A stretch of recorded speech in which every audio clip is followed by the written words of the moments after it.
Welcome everybody, ফ্লেমেন্স একাডেমির YouTube চ্যানেলে তোমাদেরকে স্বাগত। আজকে আমরা ডাফিনদাত বই থেকে মডেল নাম্বার সেট 3 এই সেটটা সলভ করব।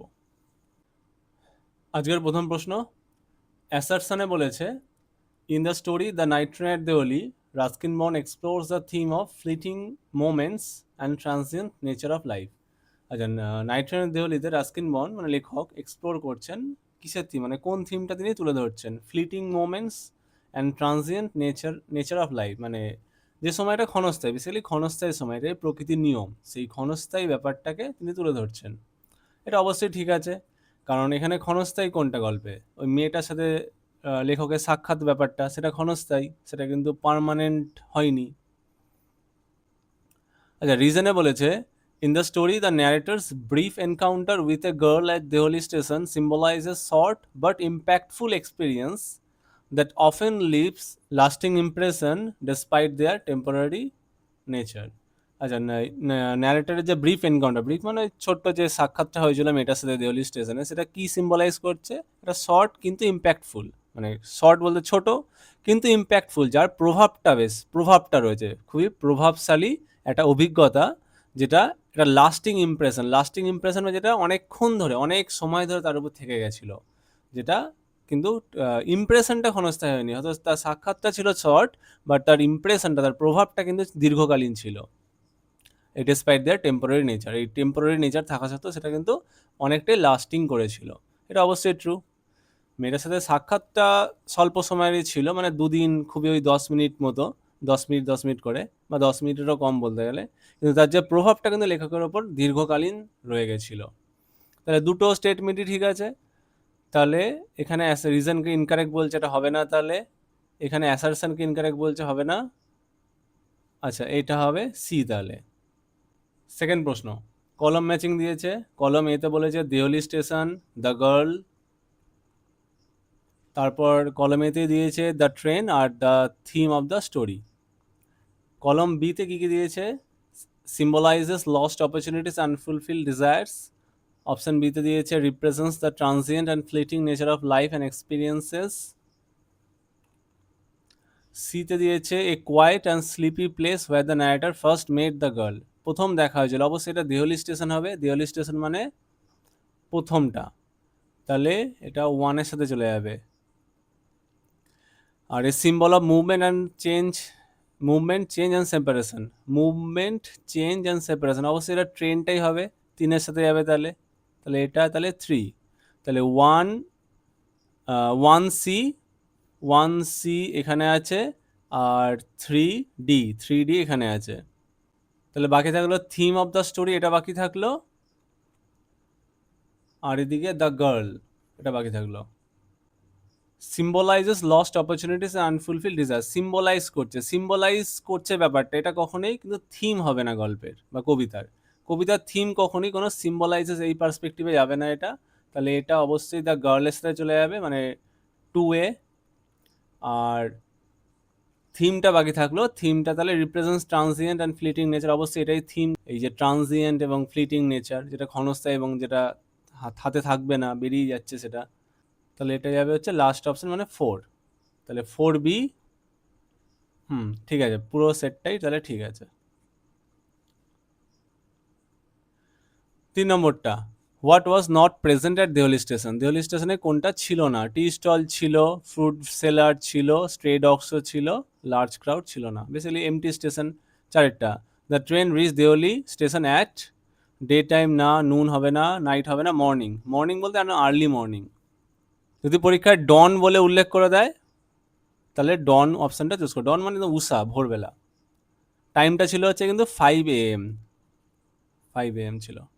5এরটা, মাউন্ট ব্ল্যাঙ্ক অ্যান্ড এলবার্স আর দ্য নেমস অফ, বেসিক্যালি এটা মাউন্টেন। সিটি হবে না, সামিট হতে পারে, রিভার হবে না, হোলি প্লেসেস হবে না, তাহলে সামিট করতে হবে। সামিট মানে পাহাড়ের চূড়া। 6 নম্বরটা, রিয়ান is the statements in correct order, সায়াদে বলেছে। দ্য প্রিজনার বিগ্যান, তার মানে বেড থেকে নেওয়া হয়েছে। The prisoner began to study language, philosophy and history. আচ্ছা, ল্যাঙ্গুয়েজ, ফিলোসফি, হিস্ট্রি এটা পড়া শুরু করেছিল কিন্তু 6 নম্বর বছর, এটা 6th ইয়ারের ঘটনা। The prisoner read the books written by Byron and Shakespeare, এটা একদম শেষের দিকে, লাস্ট 2 ইয়ার্স যেটা বলা ছিল না, বেসিক্যালি ওই লাস্টের দিকে, লাস্ট 2 ইয়ার্স। আচ্ছা, প্রিজনার রেড গসপেল, গসপেল পড়েছিল 10th ইয়ারে, 10 নম্বর বছরে। The prisoner red on light characters novels complicated love interest stories crime fantasy comedy, এটা প্রথম বছরেই, ফার্স্ট ইয়ারে, first year of his imprisonment. তাহলে সবার আগে 4কে যেতে হবে, 4 এখানে আছে, এখানে আছে, 4-এর পর যাবে ফার্স্ট ইয়ারের পর 6, 6 নম্বর ইয়ার যাবে, 4-এর পর 1, 4-এর পর 1 এখানে আছে, আর তারপর যাবে হচ্ছে 10th ইয়ার, তার মানে 3, 3 ঠিক আছে, আর লাস্টে তাহলে 2, তাহলে অপশন বি। 7-এরটা, the very title strong root symbolizes, strong root এই টাইটেলটা কি সিম্বলাইজ করছে? Kalam's family tree, family tree নয়। Values instilled in his childhood, doctor Kalam's childhood, এটাই হওয়া উচিত। His growing up to be a man of science, না। His close friendship with Pakshi Lakshmana Sastry, এটাও না। বেসিক্যালি ওনার ফ্রেন্ডশিপ ছিল না, ওনার ফ্রেন্ডশিপ ছিল হচ্ছে ওনার বাবার, তাহলে এটার সঠিক উত্তর বি। 8-এরটা, which of the following statements is false, কোন বক্তব্যটা ভুল? Kalam's father was a frugal man, Kalam's father was a philanthropist, Kalam's mother was concerned with her family, আর Kalam's mother took great pride in her ancestral heritage. Frugal মানে হচ্ছে সাশ্রয়, যে টাকা পয়সা বেহিসাবিভাবে খরচ করে না, ওনার বাবা কিন্তু সেরমই ছিল, মানে বেহিসাবি বা লাক্সুরিয়াস জিনিসে কিন্তু খরচ করতেন না, তাহলে এটা ঠিকই আছে। আর ফিলান্থ্রপিস্ট মানে যে দান ধ্যান করে, দান ধ্যান বলতে বা লোকের উপকার করে, এটাও ঠিক আছে। আর Kalam's mother was concern with her family, অবশ্যই তিনি ফ্যামিলির প্রতি কনসার্ন ছিলেন, অবশ্যই। আর কোনটা ছিলেন না, তাহলে টুক গ্রেট প্রাইড, তিনি কিন্তু অহংকার বোধ করতেন না তার অ্যানসেস্ট্রাল হেরিটেজ, ওই তার ফ্যামিলির মধ্যে একজন পূর্বপুরুষ এই বাহাদুর টাইটেলটা পেয়েছিল, সেটা কিন্তু কখনোই অহংকার বোধ করেননি, এটা সঠিক উত্তর ডি, এটাই তাহলে ভুল। 9 নম্বর প্রশ্ন, কেস দিয়ে দিয়েছে একটা, I have heard the singing of the sirens, the phrase highlights I have heard the singing of the sirens, তো লাইনটা কোথা থেকে নেওয়া হচ্ছে সেটা কিন্তু মেনশন করেনি, এই জন্য টেক্সটের লাইনটা কিন্তু খুব ভালো করে পড়তে হবে। এটা নেওয়া হচ্ছে দ্য বেট থেকে। দ্য বেটে যখন ওই লয়ার মানে যে ছেলেটা 15 বছরের ইমপ্রিজনমেন্ট নিয়েছিল, সে যখন ওই চিঠিটা লিখেছিল ওই ব্যাংকারকে উদ্দেশ্য করে, সেই চিঠিটাতে এই ব্যাপারটা কিন্তু লিখেছিল, যেখানে ও নিজের অভিজ্ঞতার কথাগুলো বলছে, যে ওইখানে ঘরে আটকা থেকে বিভিন্ন বই পড়ে পড়ে সে নিজের অভিজ্ঞতাটা সঞ্চয় করেছে, সেটাকে ডেসক্রাইব করার সময় লাইনটা কিন্তু মেনশন করেছিল। তাহলে কি হাইলাইট করছে, এটা কি বোঝাচ্ছে? The regret of the banker, ব্যাংকারের রিগ্রেট, অনুশোচনা। The banker's longing for the intellectual and spiritual experiences, intellectual and spiritual experiences মানে আধ্যাত্মিক সেই ব্যাপারটা নিয়ে তার যে লঙ্গিং, ইচ্ছেটা। The lawyer's decision to forfeit the earthly pleasures to achieve spiritual freedom, earthly pleasure কিন্তু তিনি ফোরফিট মানে ত্যাগ করতে চেয়েছিলেন ওই স্পিরিচুয়াল ফ্রিডমের জন্য, আধ্যাত্মিক মুক্তির জন্য। তাহলে 3টে অপশানকেই কারেক্ট ধরা যেতে পারে, যেহেতু অপশান ডিটা রয়েছেই, অল অফ দ্য অ্যাবাভ, তাহলে all of the above would be the answer. 10-এরটা, একটা চার্ট দিয়েছে, ভার্চুস টট টু কালাম, কালামকে কি কি ভার্চু মানে গুণ শেখানো হয়েছিল? তার বাবা কি কি শিখিয়েছিল? পজিটিভ থিঙ্কিং, সেলফ রিলায়েন্স, আর ইম্পর্টেন্স অফ ইনার স্ট্রেংথ। তার মা কি কি শিখিয়েছিল? Empathy, broader understanding of community, both A and B, আর নান অফ দিস। এটা সঠিক উত্তরটা অপশন সিটা হবে। দেখো, এমপ্যাথি মানে হচ্ছে বেসিক্যালি দয়া বলতে পারো, লোকের উপকার করা, সেটা অবশ্যই ওনার মায়ের মধ্যে ছিল, যেখানে উনি বাইরের লোকেদেরকে খাওয়াচ্ছেন, এটা কিন্তু উল্লেখ ছিল এই অংশটুকুতে।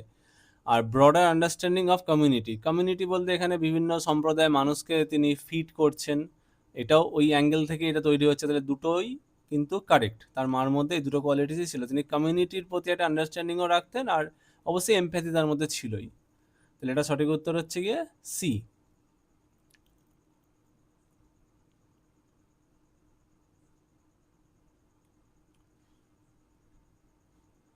11 নম্বর প্রশ্ন, কবিতাগুলো থেকে। What is the primary theme of our casuarina tree, our casuarina tree theme কি? বিউটি অফ নেচার, এটা হবে না। দ্য প্যাসেজ অফ টাইম এটা হওয়ার কথা নয়। ইম্পর্টেন্স অফ প্রিজার্ভিং ট্রিজ, এটা একদমই না। Joy of childhood and nostalgia, অবশ্যই এটাই হবে। 12টা, the phrase blessed sleep in the poem our casuarina tree refers to, blessed sleep বলতে মৃত্যু বোঝাচ্ছে, ডেথ। 13টা, the similarity between Cassina tree and yew trees is belonging to the same tree family, toxicity, immortality both represents Turuda's childhood. তুরুদার চাইল্ডহুডের সাথে ক্যাসিনা tree যোগাযোগ আছে, you ট্রিজের কিন্তু যোগাযোগ নেই। টক্সিসিটি হবে না, মানে টক্সিক ব্যাপার, এটা হবে না। Belonging to the same tree family, belonging to the same tree family, এটাও হবে না, এটা ইমর্টালিটি হবে। বেসিক্যালি তিনি ইউ ট্রিজগুলো বেসিক্যালি কোথায় পাওয়া যাচ্ছে, ওই বরন্ডেল জায়গাটাতে। বরন্ডেলে যে ইমর্টাল ট্রিগুলো, অমর ট্রিগুলো, সেগুলোর সাথে তিনি ক্যাসিনা ট্রিকে তুলনা করছেন এই কবিতাতে। সেই পার্সপেক্টিভে ক্যাসিনা ট্রি আর ইউ ট্রিজগুলোর মধ্যে সিমিলারিটিটা কি তিনি তুলে ধরছেন, ইমর্টালিটির ব্যাপারটা, অমরত্বের ব্যাপারটা। 14টা, in the poem Ulysses compares himself to a sheep lost at sea, an aging tiger, a tired traveler, a sword growing rusty, a sword growing rusty, মানে একটা তলোয়ার যেটাতে জং পড়ে যাচ্ছে। 15টা, স্টেটমেন্ট ওয়ানে বলেছে Ulysses acknowledges that he and his mariners are old, অবশ্যই Ulysses এটা স্বীকার করছেন, মেনে নিচ্ছেন যে তাদের বয়স হয়ে গেছে। স্টেটমেন্ট টুতে বলেছে Ulysses urges his Mariners two strive for one last journey, অবশ্যই তিনি আর্জ করছেন, আর্জ মানে ওদেরকে জোর করে বলা বা মোটিভেট করা বলতে পারো। তাহলে দুটোই কিন্তু কারেক্ট আছে, তাহলে both statements are correct, but statement two contrast with statement one, মানে স্টেটমেন্ট টুর সাথে স্টেটমেন্ট ওয়ানটার কন্ট্রাস্ট মানে পার্থক্য রয়েছে। বোথ আর ইনকারেক্ট, এত হবেই না। Statement one is correct but statement two is incorrect, হবে না। Statement one is incorrect statement two is correct, এটাও তাহলে হবে না। তাহলে অপশন এটাই করতে হবে। 16টা, to strive, to seek, to find and not to yield, this metaphorical phrase reflects, এটা কি বোঝাচ্ছে, একদম লাস্ট লাইন কবিতার। Ageing spirit of Ulysses, ageing spirit নয়, মানে বয়স হয়ে যাচ্ছে সে ব্যাপারটা, এটা হবে না। The calm life of Ulysses desired, যে শান্ত জীবন, ইউলিসিস কিন্তু শান্ত বা শান্তির জীবন চাননি, তিনি অ্যাডভেঞ্চারের জীবন চেয়েছিলেন। Life's unending pursuit of meaning and achievement, এটাই হওয়া উচিত। জীবনের যেটা আনএন্ডিং পারসুইট, মিনিং এবং অ্যাচিভমেন্টের যেটা একটা, যেটা কখনো ফুরায় না, সেই পারসুইটটা। Restless spirit to serve Ithacans, ইথাকানকে তিনি কখনোই সার্ভ করতে চাননি, তাহলে এটার উত্তর হবে C.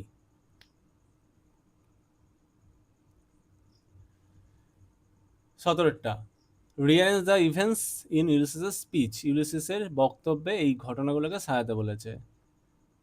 He shares his view on Telemachus, he reflects on the glories of the past, he criticises passive life, he urges comrades to go on a final journey.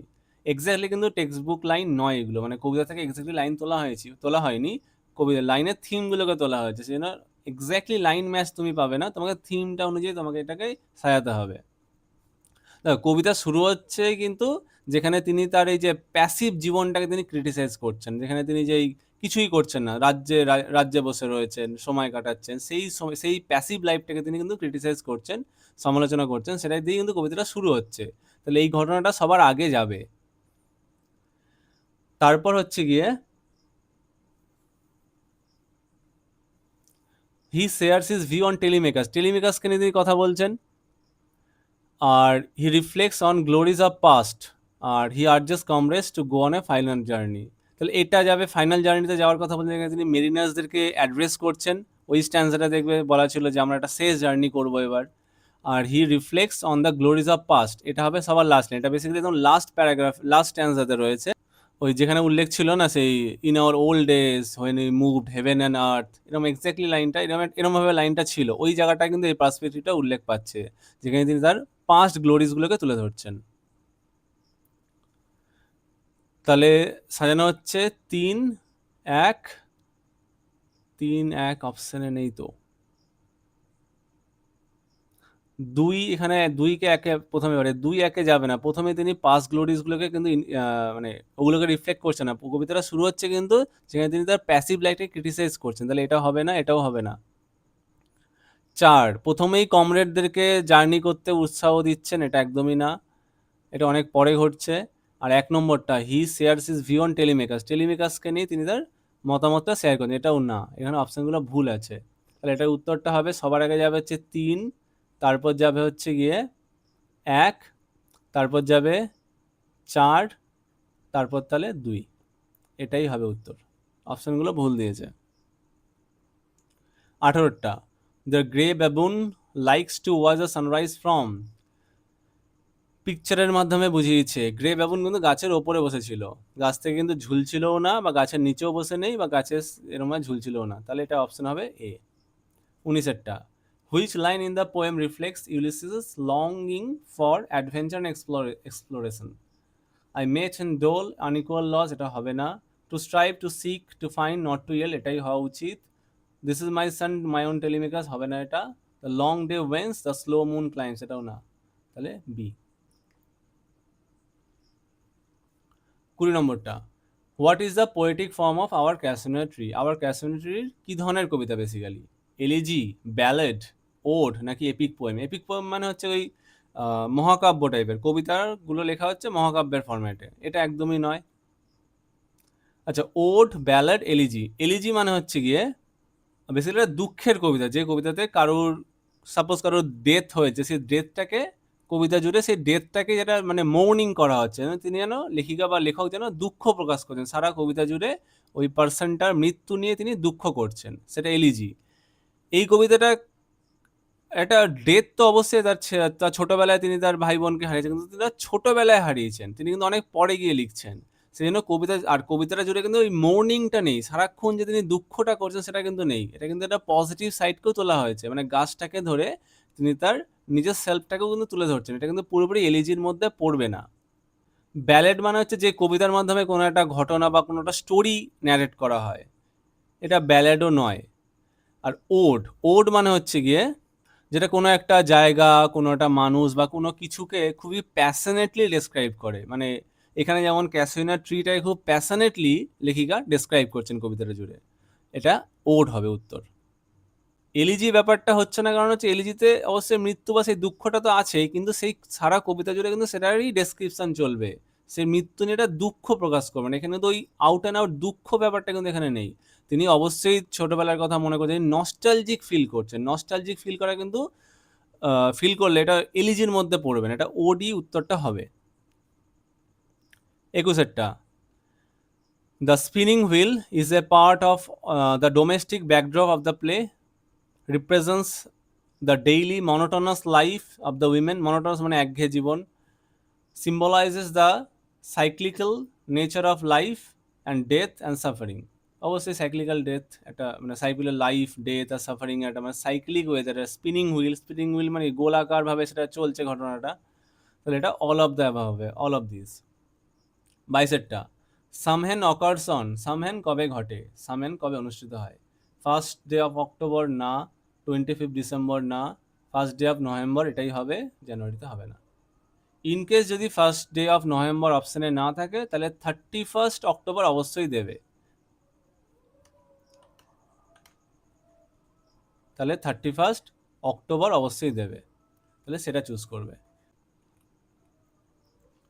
23এরটা what is the common link among them, Eamon, Simon, Colm, Sean, Stephen পেটি আর বার্টলে, বার্টলে fatty এরা তো ভাই ছিল, কিন্তু ইমন, Simon, কলম এরা কিন্তু ভাই ছিল না, এরা কফিন তৈরি করার জন্য এসেছিল। আচ্ছা, রিলেটিভস, রিলেটিভস নয়। Disciples of the young priest, young প্রিস্টের ডিসাইপেল, এটা না। বার্টলে এরা কিন্তু ডিসাইপেল ছিল না। Going to the Galway fair, Galway ফেয়ারে যাচ্ছে কিনা, ইমন সাইমন এরা যাচ্ছে কিনা কোথাও কিন্তু উল্লেখ নেই। নেইবার, নেইবারটা বলা যেতে পারে, এরা প্রতিবেশী, সেই এদেরকেই তাই জন্য কফিন মেকিংয়ের দায়িত্বটা দেওয়া হয়েছিল, নেইবার্স। 24এরটা চুজ দ্য ইনকারেক্ট ম্যাচ, ভুলটা বার করতে বলেছে। Oil skin, water proofing clothing, হ্যাঁ অয়েল স্কিন মানে হচ্ছে ওয়াটার মানে ক্লোদিং যেটার মাধ্যমে জলটা মোছানো হয়, ঠিকই আছে এটা। গ্যাবেল মানে হচ্ছে টেবিল, গ্যাবেল মানে টেবিল না, গ্যাবেল মানে হচ্ছে বেসিক্যালি বাড়ির ছাদ বলা যেতে পারে, মানে ছাদ বলতে ওই এরম শেপে, মানে ধরো বাড়ি টালির বাড়ি বা সেরম বাড়ি রয়েছে, বাড়িতে যে ছাদটা রয়েছে এই শেপের, সেটাকে বলা হয় গ্যাবেল। কারা মানে হচ্ছে জাহাজ, ঠিকই আছে, আইরিশ শিপ। আর প্রোটিন মানে হচ্ছে হোমমেড ডিস্টিল স্পিরিট, ঠিকই আছে এটা, তাহলে এটা উত্তর B. 25 no one to keen him but the black hags that do be flying on the sea. The speaker of the above line is কে কথাটা বলেছে? এটা বলেছে হচ্ছে ক্যাথলিন। যখন ওরা ওই ক্লোদিংটা আইডেন্টিফাই করে ফেলবে, ওই স্টকিংসটা দেখে যখন তারা আইডেন্টিফাই করে ফেলবে যে ওটা মাইকেলের, তারপরে এই ঘটনাটা তারা বলবে যে এখানে কার কথা বলা হচ্ছে, এখানে কিন্তু মাইকেলের ডেড বডিটার কথা বলা হচ্ছে, যে মাইকেল যখন মারা যায় তখন কিন্তু ওই ব্ল্যাক হ্যাক্স এরা ছাড়া কিন্তু কেউই ছিল না ওখানে, তার জন্য কিন মানে কান্না করার জন্য কেউই ছিল না ওখানে উপস্থিত। এবার গ্রামার, 26 নম্বর প্রশ্ন। She said something it was lost in the clanging of the bell. Compound sentence বলেছে। She said something and it was lost in the clanging of the bell, ঠিক আছে এটা। সি সেড সামথিং হুইচ দিয়ে compound sentence হয় না। She said something lost in the, এটাও হবে না। She said something and it was lost in the and হবে না, বাট হবে। তাহলে she said something it was lost in the clanging of the bell, এটা কিন্তু অপোজিট কন্ট্রাস্টিং স্টেটমেন্ট, মানে সে কিছু একটা বললো, সে শুনতে পেলো না, কন্ট্রাস্টিং ঘটনাকে ডেসক্রাইব করতে, তাহলে বাট হবে। তাহলে এই উত্তর। 27টা, correct the error of the following in the following sentence. I become a name, I become, Ulysses থেকে নেওয়া হয়েছে। I am became a name, I becoming a name এটা হবে না। I was become a name হবে না। I will becomes হবে না। আই অ্যাম বিকাম, এটা অ্যাকচুয়ালি হবে, বইতে ছিল হচ্ছে আই অ্যাম বিকাম ছিল, এটা ও হবে, এ হবে না। তাহলে এটাই উত্তর হবে, কিন্তু এখানে কারেকশন হবে, BECOME হবে। এম এর পর এখানে V3 বসতে হবে।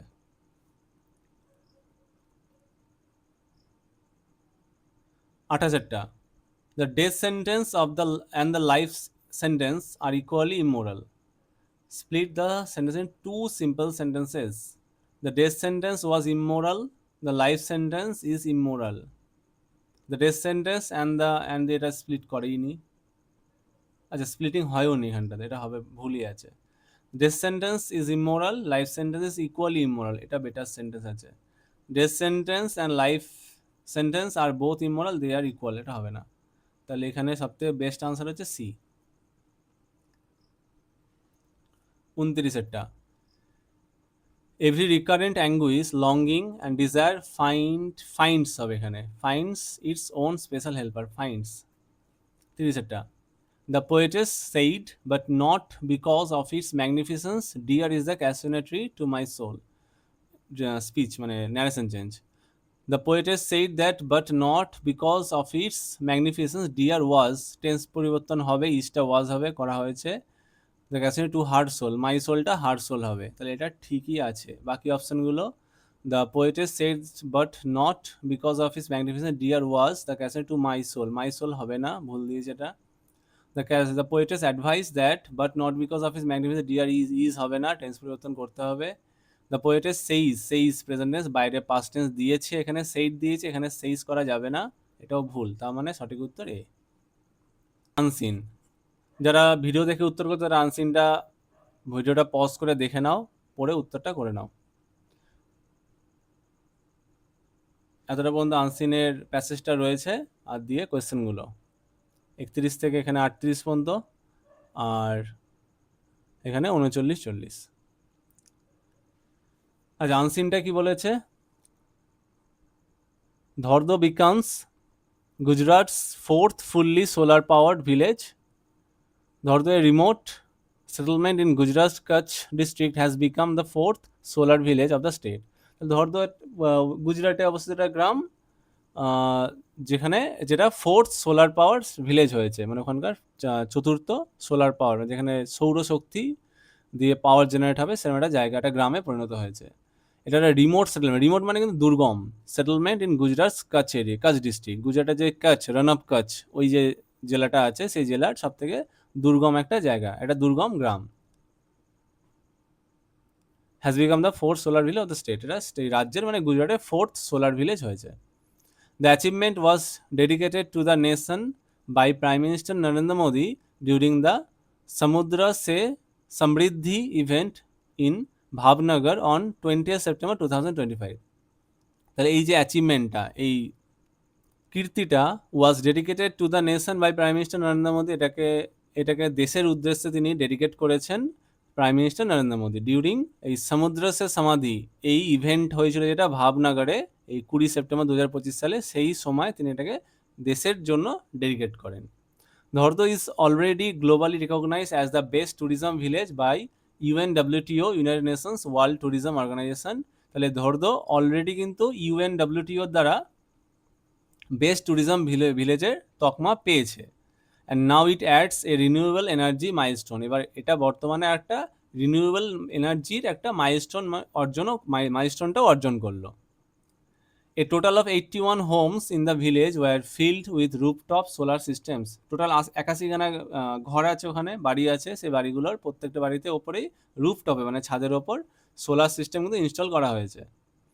The installed capacity reached 177 kilowatt, expected to generate nearly 2.95 lakh units of electricity annually. এটা 177 কিলোওয়াটের ক্যাপাসিটি এবং সেটা 2.95 লাখ ইউনিটস অফ ইলেকট্রিসিটি প্রতি বছর, অ্যানুয়ালি মানে প্রতি বছর সেটা জেনারেট করবে।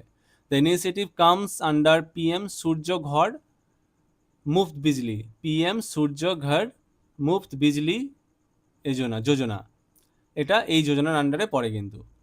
This shift to solar power has reduced expenses and created new income streams. এটা মানুষের এক্সপেন্স কমিয়েছে এবং নতুন ইনকামের পথ খুলে দিয়েছে এই সোলার পাওয়ার এই ব্যাপারটা। Each home is estimated to save rupees 16,064 annually, which the total annual benefit for village exceeds 13 lakhs through combined saving and sale of surplus energy. তাহলে প্রত্যেকটা হোম, প্রত্যেকটা বাড়ি এত টাকার সেভ করবে, 16,064 টাকা কিন্তু প্রতি বছর সেভ করবে, বাঁচাবে। আর টোটাল গ্রামের কত টাকা বাঁচবে, এটা হচ্ছে 13 লাখ টাকা বাঁচবে। এবং সারপ্লাস মানে অতিরিক্ত এনার্জিকে তারা কিন্তু বিক্রিও করবে, মানে যে এনার্জিটা গ্রামের লাগছে না, গ্রামের ধরো একটা নির্দিষ্ট পরিমাণে লাগবে, এরপর যে উদ্বৃত্ত যে এনার্জিটা তৈরি হচ্ছে ওখানে, সেটা কিন্তু তারা বিক্রি করবে।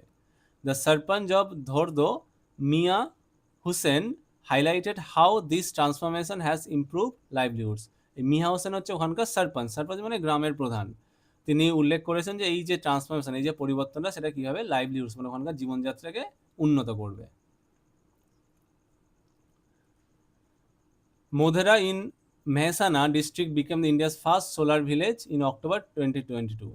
2022 সালের অক্টোবরে এই মোধেরা, যে মেহসানা ডিস্ট্রিক্টের মোধেরা যে গ্রামটাও প্রথম ভারতের প্রথম সোলার পাওয়ার ভিলেজ হয়েছে। It is followed by Sukhi in Kheda district, তারপর হয়েছিল সুখি গ্রামটা খেদা জেলার, আর তারপর মাসালি ইন বানাকান্থা ডিস্ট্রিক্টের মাসালি। তাহলে সবার আগে হচ্ছে গিয়ে মোধেরা, তারপর হলো হচ্ছে সুখি, তারপর হলো হচ্ছে গিয়ে মাসালি, আর তারপর ফোর্থে হচ্ছে এই Dhordo. Gujarat has now 4 such villages. Gujarat এখন 4টে গ্রাম রয়েছে। Reinforcing its role as clean energy pioneer, এবং সেটা তার যে ক্লিন এনার্জির পায়োনিয়ার মানে প্রদর্শক, যে পথ দেখাচ্ছে, সেই হিসাবে তিনি সেই জেলা মানে রাজ্যটা গুজরাট নিজের একটা পরিচিতি তৈরি করছে। The success of Dhordo aligns with the India's broader sustainable development goals. এই ধর্দ যে সফলতাটা, এটা কিন্তু ভারতের যে সাস্টেনেবল গোলসগুলো আছে, ডেভেলপমেন্টের যে গোলসগুলো আছে, সেগুলোর সাথে কিন্তু ম্যাচ করছে। It reduces financial pressure on households, ensures energy security through decentralized generation, and boosts the global image of Dhordo as tourism and sustainability hub. এটা ওখানকার যে বাড়িগুলো আছে, হাউসহোল্ড, সেই বাড়িগুলোর উপর থেকে ফিনান্সিয়াল আর্থিক প্রেশারটাকেও কমাচ্ছে, আর তার সাথে এনশিওর করছে ওখানকার এনার্জি সিকিউরিটিটাকে। আর ধর্দ যে একটা গ্লোবাল ইমেজ আছে, সেটাকে কিন্তু ট্যুরিজম এবং সাস্টেনেবিলিটির ক্ষেত্রে সেটা কিন্তু আরও বুস্ট করছে, আরও উন্নতি আরও যেন এগিয়ে নিয়ে যাচ্ছে। The Rann Utsav festival held in the white desert of Kutch মানে কচ্ছেরই কথা বলছে, কচ্ছের জায়গাটা বেসিক্যালি রান অফ কচ্ছ জায়গাটা কিন্তু white due to the salt. Will now showcase a village powered entirely by clean energy, যেটা এখন বর্তমানে ক্লিন এনার্জির দ্বারা পুরোপুরিভাবে এন্টায়ারলি পাওয়ার্ড হবে, মানে সেখানে পুরোপুরিভাবে শুধুমাত্র ক্লিন এনার্জি সেখানে পাওয়ার সাপ্লাই করবে। ক্লিন এনার্জি বলতে সৌরশক্তিটার কথা বলছে।